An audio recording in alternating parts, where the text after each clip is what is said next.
tous azimuts. Peuple congolais, il est temps de nous lever, de nous serrer les coudes et d'agir pour défendre notre patrie, notre intégrité territoriale et l'intangibilité de nos frontières.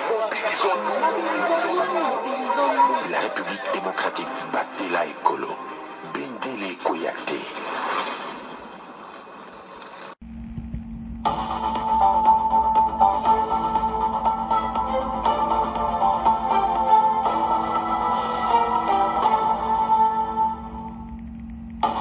Bonsoir, bonsoir, bonjour. C'est Congo News 24. Bande Konanga, comme toujours avant de commencer notre émission, nous disons merci à Dieu. Nous disons merci à nos chers abonnés et téléspectateurs qui nous suivent partout dans le monde et en RDC. Bande Konanga, soyez les bienvenus. À la une, chers téléspectateurs, oh balobake yindi bandeko.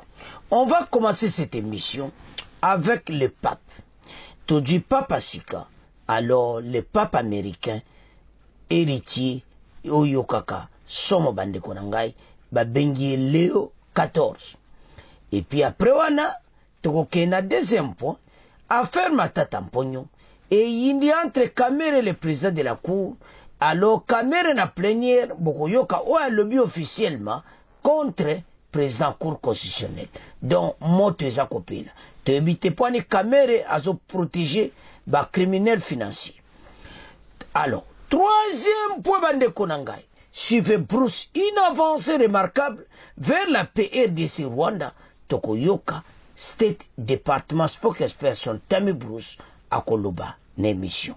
Alors, Banamboka, tous à la connecter. Chers téléspectateurs, émission Nabise Bandi et commettant autosola ensemble ma solo yamboka. Bandi kotoko bande émission Nabiso avec les papes. Pape Oasika. Alors, au nom y a Léo XIV, surtout comprendre. Fumée blanche et Magna Vatican. Alors, bah nommé un Américain pour la première fois, pape. Mais dossier Nabisa Léo Tontoloba. Pourquoi? Et Bele Bazako le baki Ambongo pas sur la liste. Ah, Ambongo, Kakuyu. Mais ba Congolais koto. Nandimite ba ko supporter kabima abima. Non. Azo sala musane bien ta koti na politique na ndenga mukiti. Alors. Et ça moi difficile pe. Pour na ba pays africain te bazwa. Pape pour le moment oyo ba nommé Léo XIV. Alors, fumée blanche, masolo et bandi, papasika. Et ça y est, na makamundeni mbase monda ngoya okuta. Monda près des problèmes yo kaka plein suka. Yabi tumba, yabi escroc, yamakamundena ndenge. Donc, oyo le kakuna donc bango, balobaka tout oya monde. Makamwe le kante la Russie et la Ukraine. Et DC Rwanda. Partout. Il faut s'attaquer à point. Total. Tozana Siwana, Léo XIV, le premier pape américain, héritier de François. Alors, élu le 8 mai, l'américain Robert Francis Prévost devient le 267e pape de l'histoire, missionnaire au Pérou, ancien préfet du Dicastre pour les évêques. Ce religieux de l'ordre de Saint-Augustin prend le nom de Léon XIV, une figure discrète et expérimentée, fidèle à l'héritage du pape François. Donc, Ndenkato Tangiwana a commis 267e pape de l'histoire. Alors, a eu le nom de Léon XIV. Voilà. Ndenge makamongo ezali. Donc Léon XIV, pape Yasika. Et maintenant, toyokaki mbongo. Ah, nzambe na nganga kutulabi, ngana ozela ka fumée blanche natala.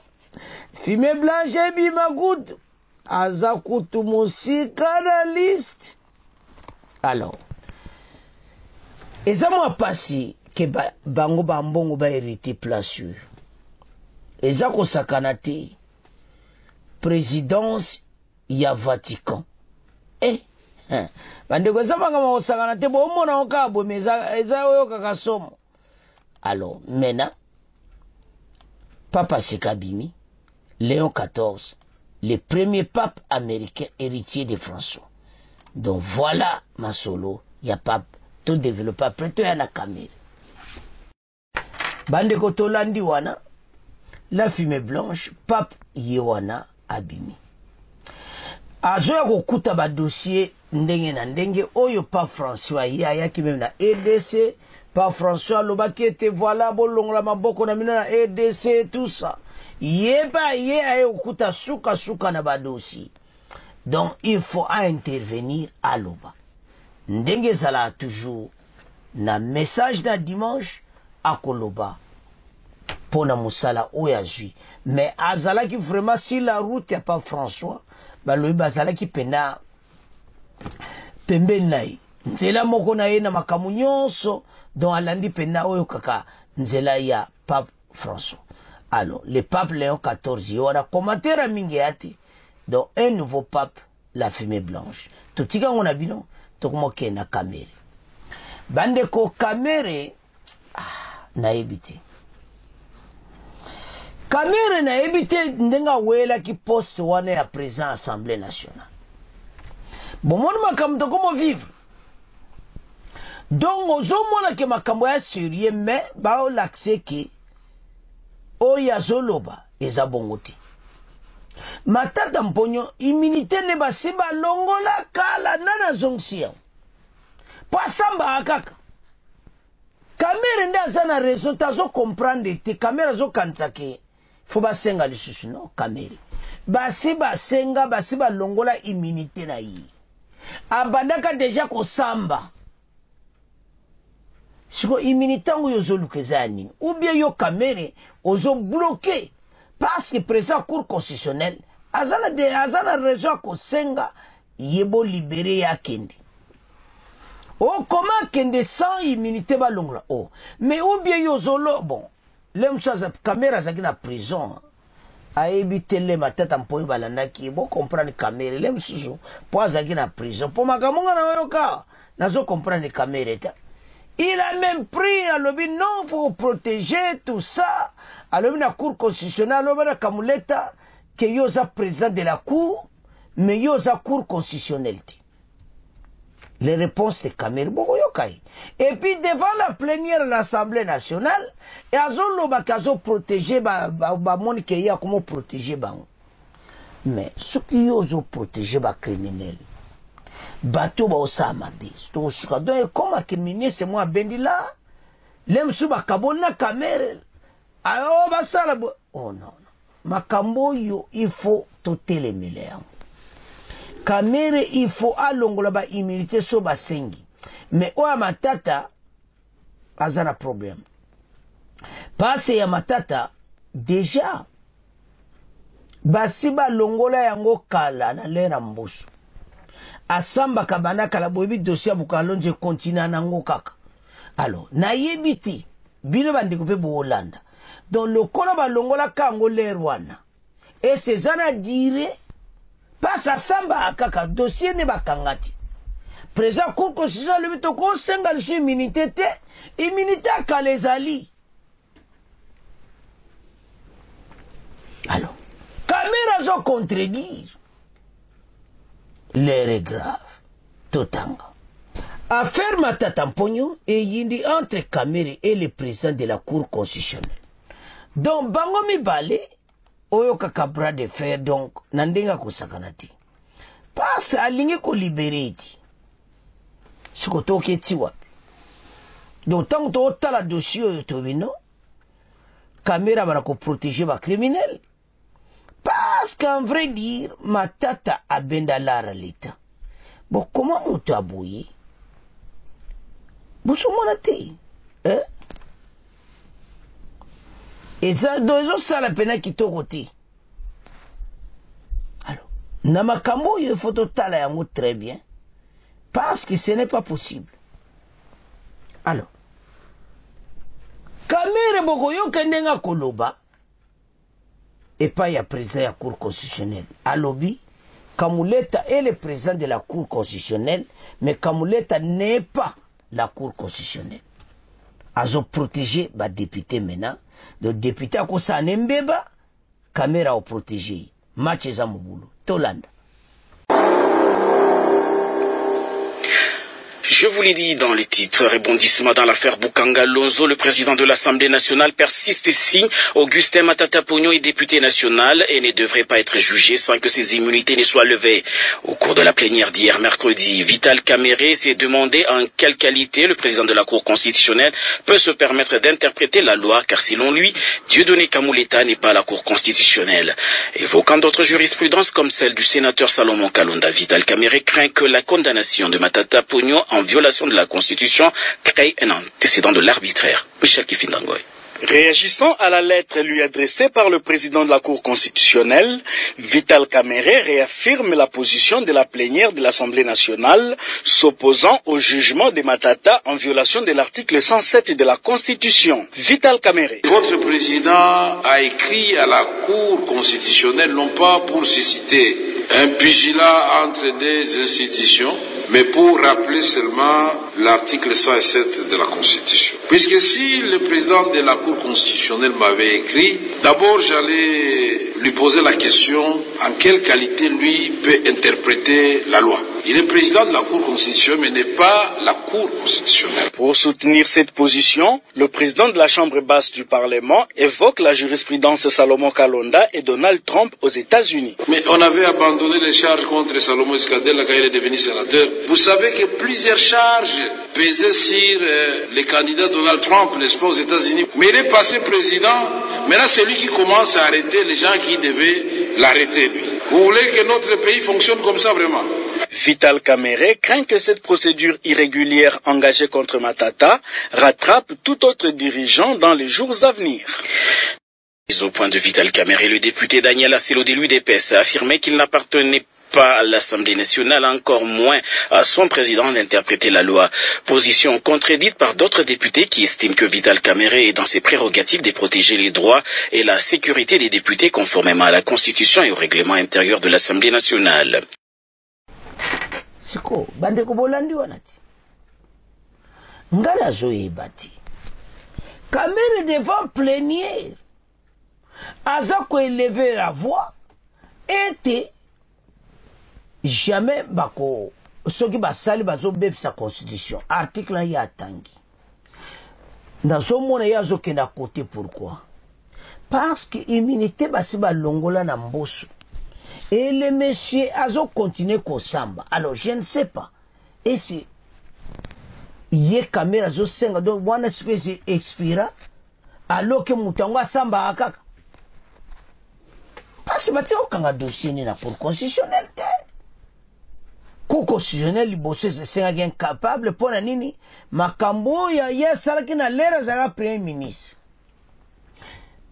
Vous avez mais si koyo balande na ba dossier belé mais problème nange za wanati eza nandenge bango bas yazo bloquer Matata kene ko sambati ezo sala propriété donc ezo mona ke caméra bana ko protéger bateau tout ba benda kala comment yo o protéger muta yibi mbongo belé bon. Si vous battez un boule caméra, ce qu'on a ça, il y a ce permis, oui, badon. Si des choses, donc, son hôtel, ma caméra, au sana, n'a évité, bande quoi, comme un problème, n'enga du poste, one. A ko bloqué ma cambo belé, paye, souka, et ko beta kano, bangona président Félix. Nande ma cambo, pour batitude, ok, nango. Ya yo akumona ma camona, oui. Azoka, parce que makambo est belé, oh yazo contredire. Hein? Même makambo yaba, 1,23, ba makambo belé za otoka, non? Azako ndiro au milieu du village. Donc, ceux qui n'ont pas la bataille, balingi moko yuti. Pays où il faut aux ala ini, un seul mot bisognos. botale pa mboke wuti et pas bazumbo kane pas to komi lelo congolais to la moka bopesa ba commentaire na kamere yako ki jamais ko interdire matata kene ko savoir batika constitution ya zotanga na yebite immunité kamere ya immunité matata mponye balongo la okala mwana lera kamere na yebite so azali na prison. Alors maintenant kamere luko revoir makambo zoloba nandimite ki immunité mutu bakolongo lango le source combien de fois na yebite. Voilà la situation bazanango décision de tolandi wana et combinaison na kati ya parlement entre le président de la cour constitutionnelle et le président du pouvoir judiciaire Dieudonné Kamulita. Alors so tala ngomi balo mona ke bato bazana problème osomona donc kamere ndenga lobi ya bolandi alobi yoza président ya cour moza courte et puis tolandi député na musudo kamera zo protéger ba député mais dans quelle cause etikaka tomona ka de moto asali neno nyonso ayebi mbongo otiki nayo bo pourquoi ozotika bata mbongo ozomona donc moto ayibi kamera yo okanga ete alors botala ekomi problème na esa bina solo ke kamera place azana parlement tozana problème sérieux mais na makambo ezoya parce que ayebi bien ki to silo boya ba mixage ba brassage. Alors ce qui makambo na est oyo tout est au bunda na ba yokani comme boetis comme boy balobi ke parlement décidé mais caméra au bomato ya makambo to loba ke botala ka pibino bato bo votaka otie no azomwando kola soki bon naloba moni nde ba abonné baloba ka très ou bien bon parce que matata yibi mbongo l'état comment protéger bato ya bon l'herbe koloba ko voilà un voleur azo protéger un voleur boko silika non ba congolais botsiki kamera botika boy ba miyibi nyonso bakotika bango bakoza libre ba on continue ko bomba mboka oyo donc ce n'est pas possible. Alors to tiki po kamera na maboko na bino to komokena po na biso oya suka bande ko dossier oyo États-Unis donc et de ce Rwanda conférence de presse salamaki lelo et les donc ba publier qui on lelo et ça là je crois bien hier ou bien avant-hier mais ba publier on lelo Tammy Bruce oaza porte-parole il y a département d'État américain a expliqué sur les avancées oyo na accord et de ce Rwanda a lobby accord et ce qui na vitesse à consaganate les avancées dont ba mbi dossier à Rwanda dossier à RDC ba monde peut que baza ouvert ba so mona pena que makamutu ezo kende bien et bientôt la signature à Washington entre le président Félix et le président Kagame. Donc natang do tala ba vant makambo oyo boye ba eti Rwanda zo sepela makambo ote. Les souhaits de Rwanda n'étaient pas comme ça. Baza bato balingi ba créer chaos, bato ba kufi ba bendi ba minere, bazo mona ngomalamu. Na ndenge toke na paix, le gouvernement rwandais baza ne singoti et surtout lui-même en tête. Balingi mbokote, balingi makambo, do balingi mboke zakana dezo bato zo wela bazo bomana, bazo yo bona. Non, pays de que le ba mo ba américain de landi, ndebo Hollanda moi c'est en totier la bino. Décennies. Il y a combien de siècles donc Zamawa hein? Il y a combien hein? 30 ans. D'autant que un quart de siècle bouilli. Non. Dans des difficultés. Pas tout bazaka qu'on souffre. Et sa propriété. Si à tout le ba Congolais ba fongola misu, makambo tozanango oyo. Si tu accord à RDC na ba américain, ça va accord à konsakarati. les sociétés américaines babanja ko sopana na ADC moka ba téléphone c'est donc ba société belé ko yeba misale ko mwana na ndinga ko sakanati mais so senga ete biso nyonso to fungola mista makambo zole kana mboka na biso pas so tali donne un exemple kako ya kamere na ya dossier matata muta yibi mbongo me ba otikai kamera azoboya bakangai non alors tanto tala biloko na mona ke pays to continue boiti pays fait tellement to avancer na nyonso to sango parce que ba américain mena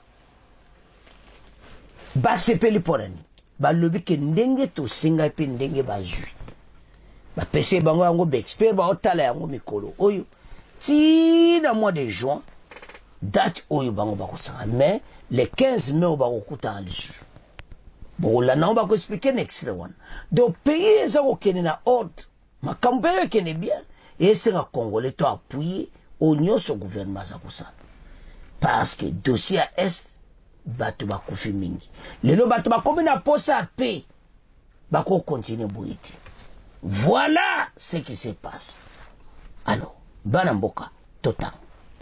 Oh, Tami Bruce, masolo kitoko. Ndebo su mona wana. State spokesman Tami Bruce. Azana mena na conférence de presse. Autant to tala boy. Su mona comment le gouvernement américain ba se forcer RDC Rwanda. Suivez Bruce, une avancée remarquable vers la paix. Oyokaka entre la RDC et le Rwanda. Alors que les tensions perdurent dans l'est de la République démocratique du Congo, les États-Unis saluent une avancée significative dans les efforts diplomatiques en cours. Washington se félicite de la soumission par la RDC et le Rwanda des propositions structurées. Première pierre d'un accord de paix global destiné à mettre fin à plus de 3 décennies de violence. Le gouvernement américain a réjoui des progrès notables enregistrés dans le cadre du processus diplomatique initié pour mettre un terme aux violences récurrentes dans l'est de la République démocratique du Congo, théâtre d'un conflit vieux de plus de 30 ans. Dans une déclaration faite ce jeudi, le porte-parole du département d'État américain Tami Bruce a salué une avancée remarquable accompli par les 2 parties engagées dans les discussions de paix. C'est un conflit ancien et les 2 parties ont signé une déclaration de principe, a-t-elle indiqué. Rappelons l'échéance du 2 mai, date fixée par la présentation des grandes orientations devant conduire à un accord global. À en croire Madame Bruce, les 2 camps ont honoré leur engagement en soumettant chacun une contribution structurée, articulée autour d'un projet d'accord de paix et d'une feuille de route censée baliser sur le chemin vers une escalade durable dans la région. Nous nous réjouissons bien sûr de ces détails et reconnaissons qu'il s'agit d'une étape importante vers la réalisation des engagements pris dans cette déclaration de principe. Les États-Unis a-t-elle poursuivi étant de tirer parti de cette dynamique constructive en poursuivant leur étroite coopération avec l'Union africaine et les 2 parties prenantes en vue d'aboutir à un accord définitif garanti, une paix durable, la prospérité économique et la stabilité soutenue par la région. Ndebo mona Trump wana na Bruce Oaza porte-parole RDC Rwanda, Washington sali une avancée remarquable vers la paix. Donc bazolo bango polele keza pena avancé moko kosakanati na mwa mikolo moke talepa bakomi ekomi na niveau ba signé document moko très important kana histoire pe tokomona comment makambo ko changer mboka na biso. Alors bandeko so ekomi na temps bato bakoma na vie mo calme minduke za soutien na est Trump a écouté à paix. Et ça m'a dit tout le monde State Department spokesman Tami Bruce hold press conference tout l'année na press conference bon auto avance. All right, yes sir. Yes, hi, thanks, Tony.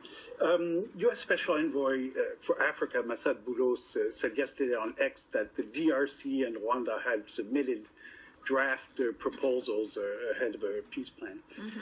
And parallel to that, the Rwanda's foreign minister today actually told AFP that they had agreed and set out on a calendar, and that there would be a meeting in the foreign ministers end of May or mid-May in Washington, and then a final, hopefully, peace agreement in June in Washington. Can you confirm any of those? Of that well, calendar? what I can confirm is this: of course, the important historic meeting that Secretary Rubio established that happened on April 25th with the foreign ministers of the DRC and Rwanda occurred, of course, and at this meeting, both sides committed to reaching a resolution. This is a decades-old conflict, and they signed a declaration of principles.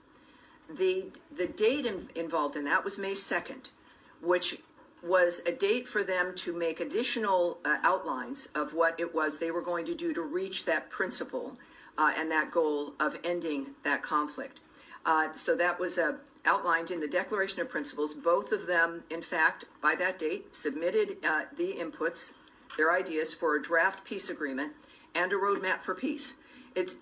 When we think about the remarkable establishment of this, some conflicts that are so old or not as looked at as much as others that are in the world, we are working on all of them, and this was a tremendous achievement. So both did meet that deadline. We welcome, of course, those details and recognize this is an important step toward fulfilling the commitments made in that Declaration of Principles.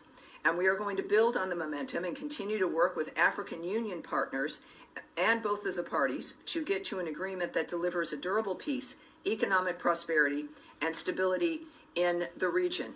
Senior Advisor Boulos's meetings in Doha last week, in fact, were a further step toward that goal. And that's all I can report to you. But it's more good news. What do we know?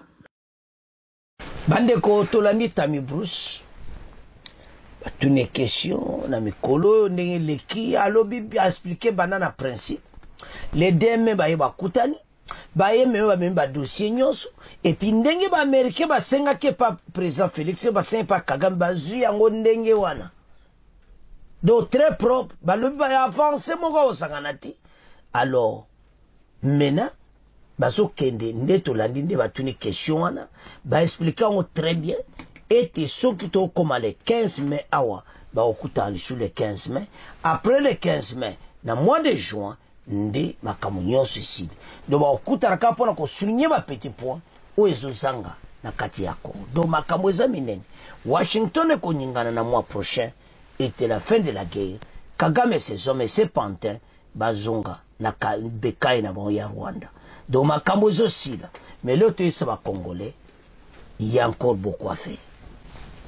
Nde bozoyoka ba akora Nairobi ezotoka na Doha bango bazoya na biloko na bango chef na mwa peso basenga donc makambo ezaka ebele mais eloko to assure ete bandimi ete pe kota bazokoma na suka masulu. Comme ça ces gens va comprendre que EDC ezaka moko, EDC tira au kabonate et puis EDC ok de l'avant. Voilà. Alors, bandeko soto otala dossier bo comprendre clairement ete mboka ezana besoin ya Congolais nyonso ete to avancer na mboka na biso. Parce que Kagame alingi makambo te boyeba ndezo ke vitesse we Kagame aza d'accord te na motema. Pourquoi pas to yebie ndenga sara ka bevaso ndenga yiba ka minere to yemina nda kota ka sali ba groupe armé obwera poso président Burundi na revesaka ete na bareta ba. Donc un groupe bayankele bazana zamba ko bende ba plan bocha mobulu ba plan kati Rwanda. Donc et ça sonne quand je vois ce qu'il est en train de faire, ça fait du mal. Mais ces pays, la RDC, ils ont changé. Tant qu'à ba kore kosila. Bande beaucoup mona parce que tout ça na pays riche. Et le sang absolument kimia. La grande société ko ya passe ba américain pour ba kimia. Il faut pena armer na bonga kita sur le sol. Kimia pena ko saganati. Ma solonde sur ko banda très propre. Et puis motunyoso ako sepela. Na ba décision oyo et jamais na Washington. Alors maintenant Kagame bazo sepela penati mboye bazo souhaita ngo ba chance mabe pona nini bango balingi makambo wana ti alors tango bango bazo linga makambo te au moins clairement qu'il y a quelque chose qui ne va pas là. Alors maintenant ba congolais ba lobi biso to telemi to zo kede la vente aux hommes asimate. Donc au moins clairement que tout ça a besoin mboka na monsieur comme très propre. Mboka oyo batu bazana posa nango. Les pays les plus riches oyo ba voisin ba tiba onyoso ba fungoli miso. Même Ouganda. Ba chaka mongoleza Burundi wana zaipe ko yiba ba plan bango tout sans exception. Baza ko benda ba plan na et c'est mboka eza munene trop. Ya ontina gouvernement sa makasa recruter ba soda tellement ebele passe partout. Ba kutana ba contretemps parce que ba biloko neti aboyi. Mbala moko e muto amba mu ba tie mutale muto amba mo viebani. Parce que c'est un Congolais nyonso tous à l'ensemble parce que le gouvernement oyo ba okena makambo kitoko. Alors botala ndenge makambo eleki. Dobo mona clairement était le cola fumée blanche makambo beleza ko sala mana mokili ma partout ezobima et maintenant na cannabis oyo aider ça aux ala vainqueur. Et belé baza toujours na ba doute bazo mona makambo polele ndezokini. Ba américain bazo lenga ba lithium, ba nobium, donc asuka na ba minéraux stratégiques. Wana Kagame azotala ngapi ubuchanga na kopa ya kusomba. Omoni ki ya kuyiba ndenge bakomile kwa batalibuma parce que bazo yiba. Bazo kusala bana ndo zapena ndo zotala bato Kagame nde baza ko yiba wa minéraux. Lelo makamutu eza régularisé. Et baza na souci au sakana te. Bazo regretter dande ba ceinture ko salama bandima kiti yango to ça non clairement Kagame et ses hommes bakolinga jamais président Félix